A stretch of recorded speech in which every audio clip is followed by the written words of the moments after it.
For most people, September 13, 1978 was an ordinary Wednesday. But for Cheryl Bradshaw, the bachelorette on the TV matchmaking show The Dating Game, that day was momentous. From a lineup of eligible bachelors, she chose handsome bachelor number 1, Rodney Alcala aka the Dating Game Killer, but at that very moment, he was keeping a deadly secret. He was an unrepentant serial killer. If not for a healthy jolt of women's intuition, Bradshaw would almost certainly be remembered today as one of Alcala's victims. Instead, after the show ended, she conversed with Alcala backstage. He offered her a date she'd never forget, but Bradshaw got the feeling that her handsome potential suitor was a little off. "I started to feel ill," Bradshaw told the Sydney Telegraph in 2012. "He was acting really creepy. I turned down his offer. I didn't want to see him again." Another one of the episode's bachelors, actor Jed Mills, recalled to LA Weekly that Rodney was kind of quiet.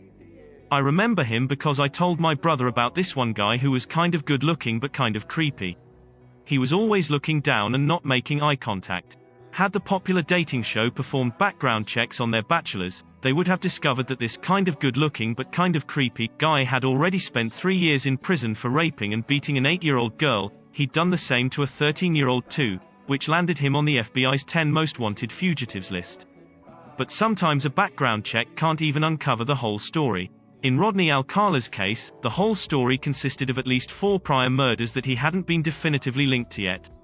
As you can probably imagine, Cheryl Bradshaw's rejection likely only fueled Alcala's fire.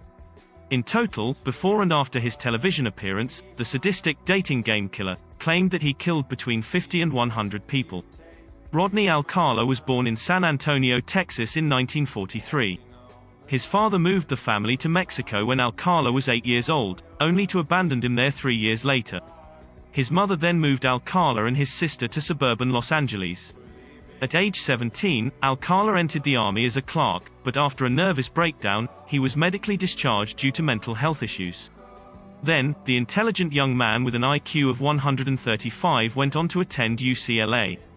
But he wouldn't stay on the straight and narrow for long. Like many serial killers, Rodney Alcala had a style.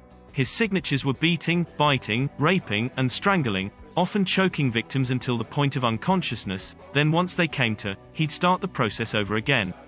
On his first known attempt at killing, he was successful at only 2 of these things. The victim was Tali Shapiro, an 8-year-old girl he lured into his Hollywood apartment in 1968. Shapiro barely survived her rape and beating. Her life saved by a passerby who'd reported a tip to police on a possible abduction. Alcala fled his apartment when the police arrived and remained a fugitive for years afterward. He moved to New York and used the alias John Berger to enroll in film school at New York University where, ironically enough, he studied under Roman Polanski. After being recognized thanks to an FBI poster, Alcala was finally identified as the perpetrator in the rape and attempted murder of Tali Shapiro. He was arrested in 1971 but only sent to prison on charges of assault. Shapiro's family kept her from testifying, making a rape conviction unattainable. After spending 3 years behind bars, he soon spent another 2 years in prison for assaulting a 13-year-old girl. Then, authorities regrettably let Alcala travel to New York to visit relatives.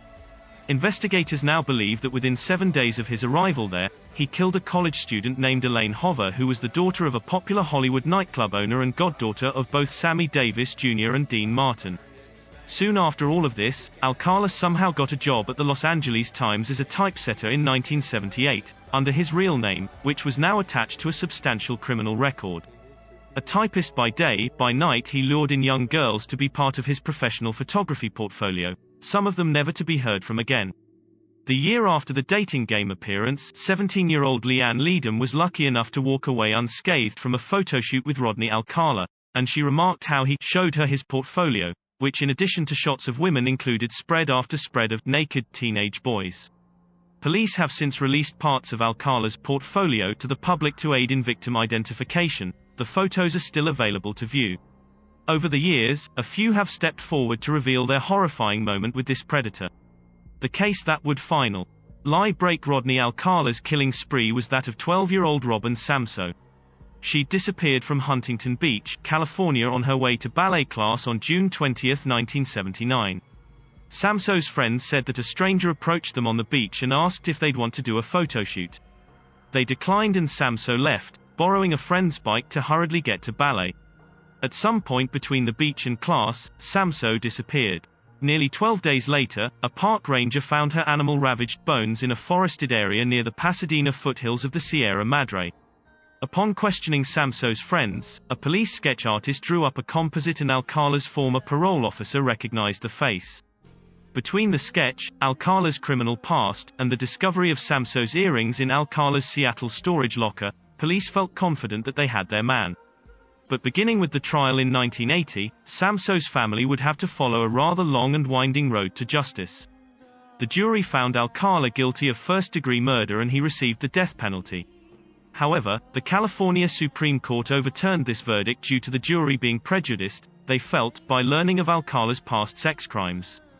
It took 6 years to put him back on trial.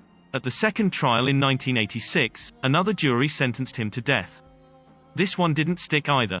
A Ninth Circuit Court of Appeals panel overturned it in 2001, LA Weekly wrote, in part because the second trial judge did not allow a witness to back up the defense's claim that the park ranger who found Robin Samso's animal-ravaged body in the mountains had been hypnotized by police investigators.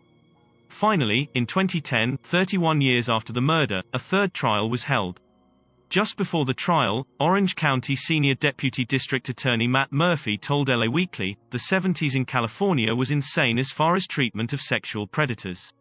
Rodney Alcala is a poster boy for this. It is a total comedy of outrageous stupidity.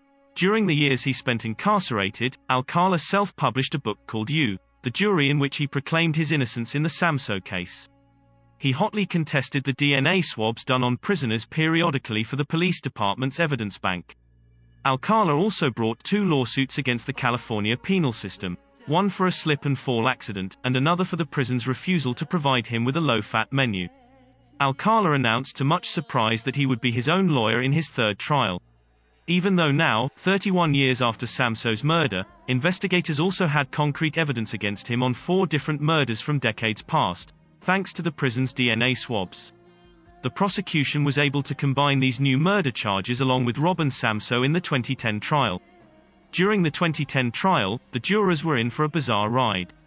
Rodney Alcala, acting as his own attorney, asked himself questions, referring to himself as Mr. Alcala in a deep voice, which he would then answer. The peculiar question and answer session continued for 5 hours.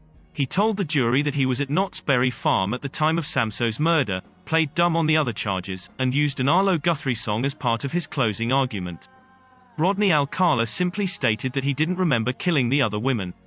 The only other witness for the defense, psychologist Richard Rappaport, offered the explanation that Alcala's memory lapse could be equated to his borderline personality disorder. The jury, not surprisingly, found Alcala guilty of the 4 DNA-backed charges, and also found him guilty of killing Samso. A surprise witness at his sentencing was Tali Shapiro, the girl that Alcala had raped and beaten within an inch of her life about 40 years before. Shapiro was there to witness his justice for Robin Samso, 12, Jill Barcombe, 18, Georgia Wickstead, 27, Charlotte Lamb, 31, and Jill Parento, 21, had finally been achieved. The court handed Alcala the death penalty again, for the third time. Since that trial, investigators have continued to link the dating game killer to many other cold case murders, including 2 to which he pled guilty in New York in 2013. The full extent of his crimes may never be known. While still sitting on death row in California, Rodney Alcala died of natural causes at age 77 on July 24, 2021. Immediately, some of his victims spoke up, expressing their relief that the dating game killer was finally, truly gone. The planet is a better place without him, that's for sure, said Tali Shapiro. It's a long time coming, but he's got his karma. Investigator Jeff Sheeman, who had been working on a cold case involving Alcala in Wyoming in recent years, was even more blunt, saying, "He's where he needs to be, and I'm sure that's in hell." Sheeman recalled that, during interviews with police, Alcala would trace his finger along the faces of his victims in the photographs put before him, perhaps in hopes that it would irritate and even enrage the detectives. Throughout his investigation, Sheeman was overcome with just how cold Alcala was and ultimately came to believe that he may have taken untold scores of victims that we'll never know about. Thank you for watching this video. If you enjoyed it and wish to see more, Click the subscribe button, alongside the notification bell to get notified each time we release a video. Make sure to also like the video and comment what you think about this case, or if you have one in mind that you want us to cover, let us know in the comment down below.